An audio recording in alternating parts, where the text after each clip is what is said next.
Good evening, you are tuning in to AWANI Tonight with me, Farhana Sheikh. Eligible recipients of the COVID-19 vaccine booster dose can register their names to be waitlisted. And what is gender smart investing? Stay tuned to find out more.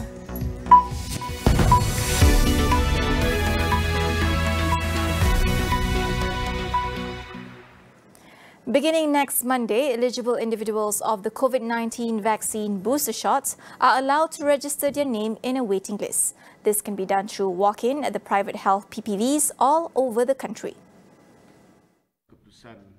Those who are eligible include individuals who want to get an earlier dose than scheduled, those who have yet to receive their first or second dose of vaccine, those who missed their appointments, as well as those between the age of 12 to 17 who have yet to complete their vaccination.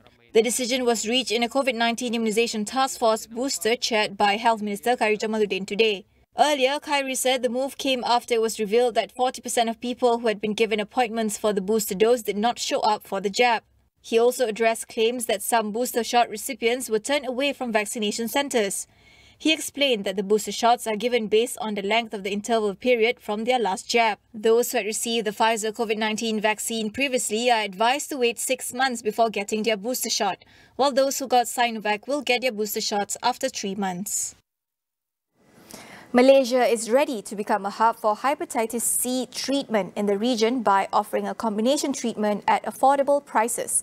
Health Minister Khairy Jamaluddin said that the new product for medical tourism was offered following Malaysia's becoming the first country to be given conditional approval to offer treatment from the combination of the two drugs.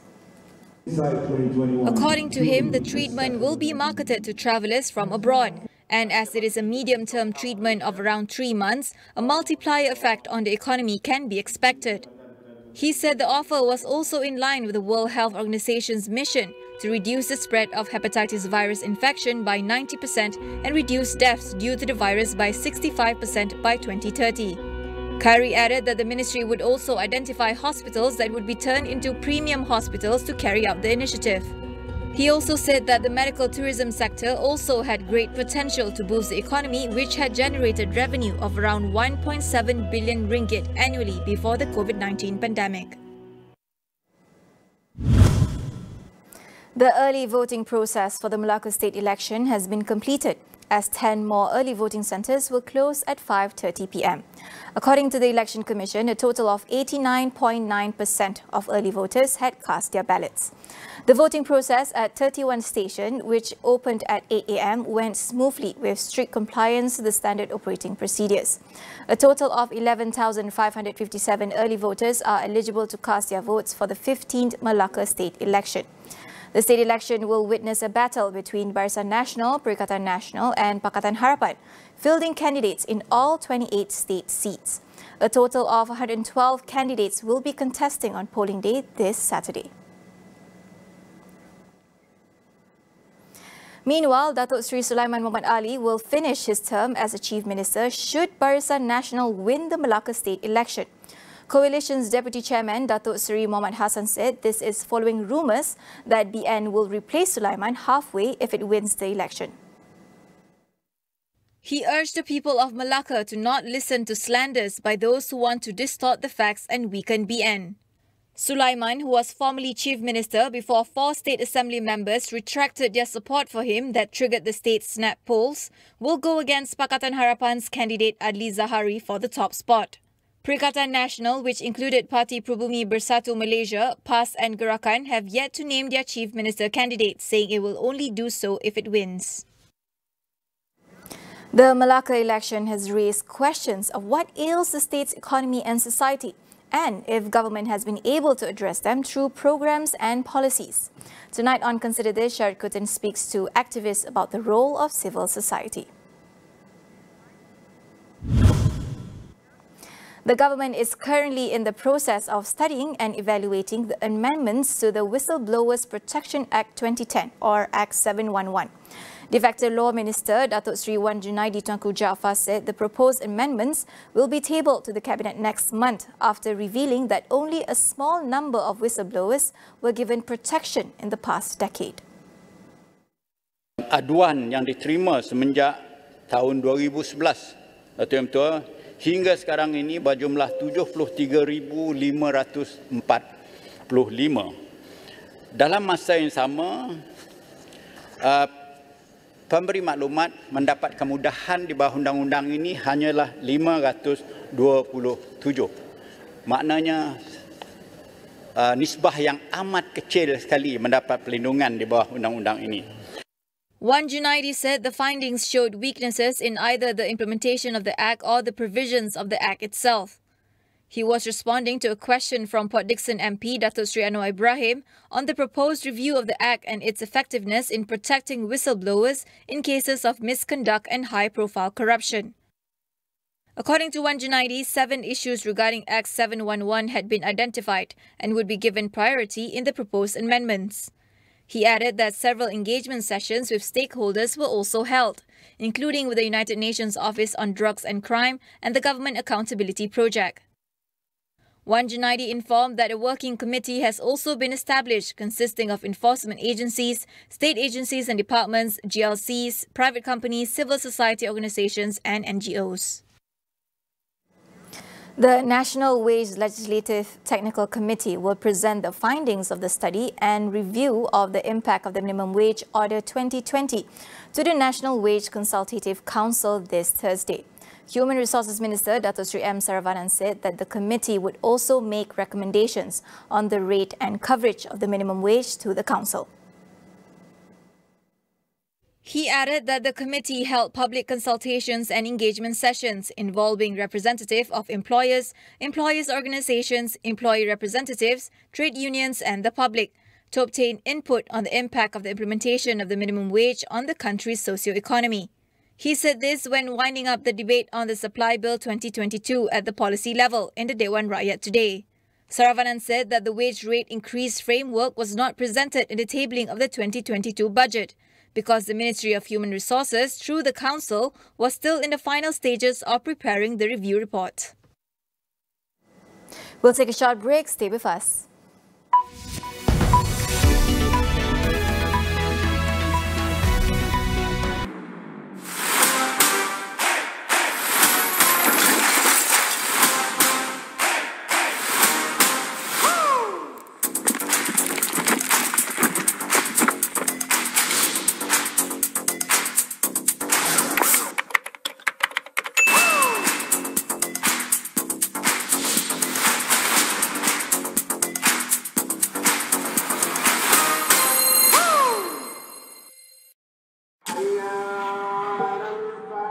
Amanah di tangan kita.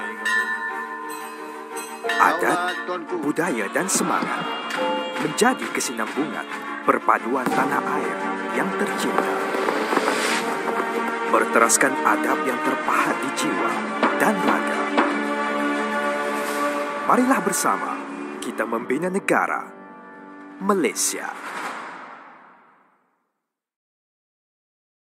Untuk memastikan Malaysia ada ke depan dan maju.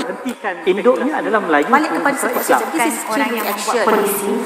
Kalau itu yang dikehendaki, fine. Mungkin kita berbeza pandangan. Tapi kita mempunyai kuasa yang boleh menentukan budaya di masa hadapan. Polisi yang mesra wanita sudah tentu dia akan datang daripada pemimpin wanita.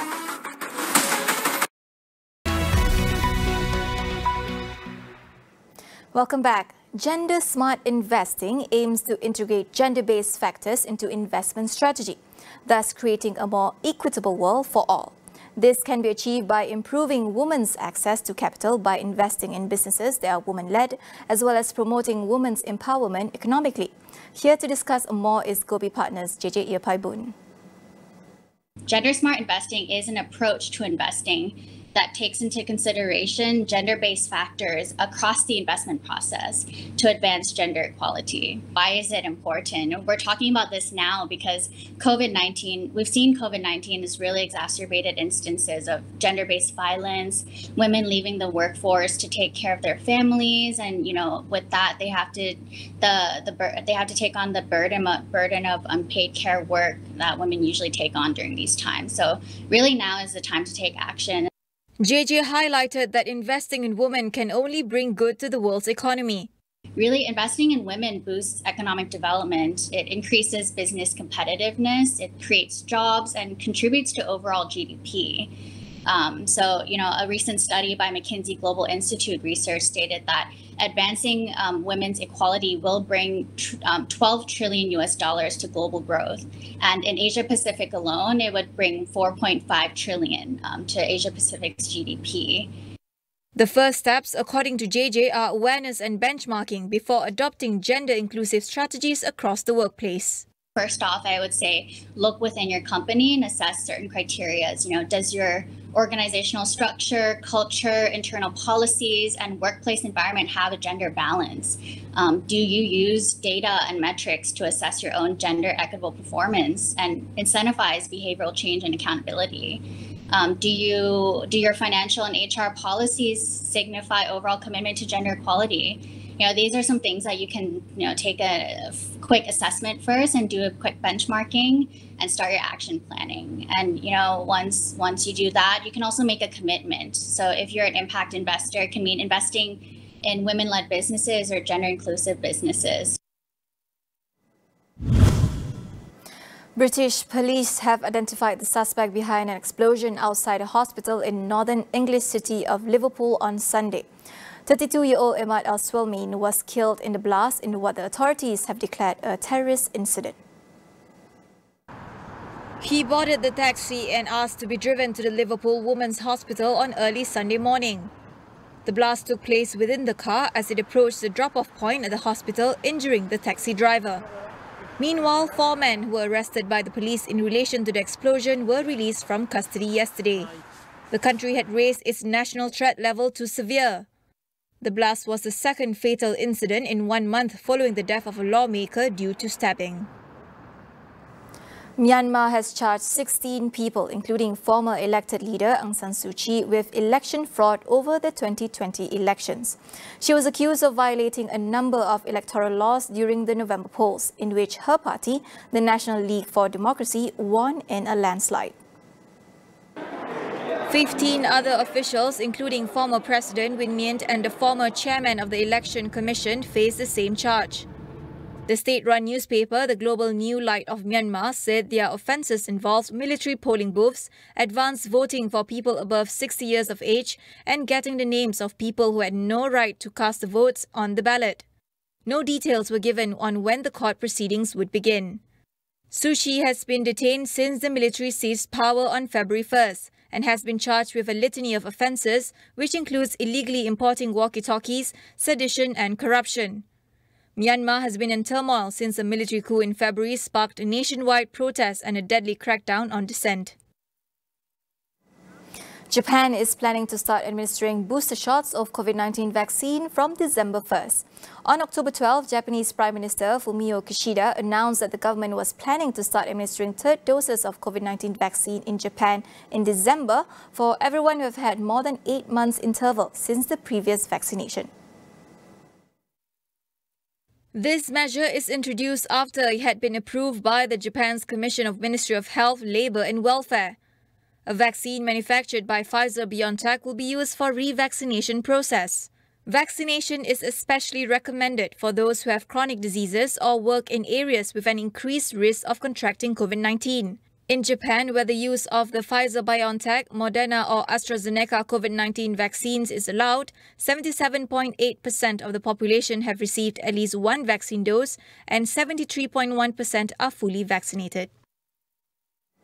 That is all we have for you on AWANI tonight. Get the latest news update on COVID-19 and COVID-19 vaccines from astroawani.com and the Astro AWANI app. I'm Fahana Sheh. We'll see you again.